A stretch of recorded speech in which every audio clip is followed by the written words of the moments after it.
Wengane ukuthi Igcokama Elitsha selikhiphe isipho pha Ku Dumakahle libonga phela umsebenzi omuhle. Kodwa phama sike nakhulu ukudaba wengane ukuthi uncothathe lelithuba. Nginibingelele ngimboso City MTV ngithi njengoba saqala ukungena kule channel lesicela wenza kulungile. Upress phela usubscribe no notification bell uzibe mathubena amahla ukuthola wonke ama videos ophuma la kule channel. Hayi wengane ukuthi impela Igcokama Elitsha selikhiphe isipho libonga pha Ku Dumakahle ngomsebenzi omuhle ukhiphile wakulonyaka. Kulesipho ke wengane ukuthi bokuyibhodlela kanye ke namanzwi ahamba nesipho ke wengane zakwethu.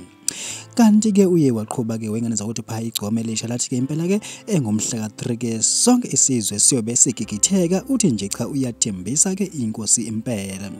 Uma ngaba sikhumbula kahle ke wengane ukuthi impela Igcokama Elitsha lakhipha kuyena ngomhla ka3 njengoba yithi nje impela ke isizwe siyobe sigigitheka asazi ukuthi ke uyobe ephetheni kodwa ke abantu pha inkundleni zokuxhumana impela ke sebehluleka nokuzibamba ukuthi kazi eziphi lezi ndaba zobe eziphathela isizwe phela lezi ezizohlekisa abantu baze bakhale. Hayi ke wengane ukuthi thina simboso City MTV sitha ke sibambe la kodwa nje ihlangana kwi video elandelayo.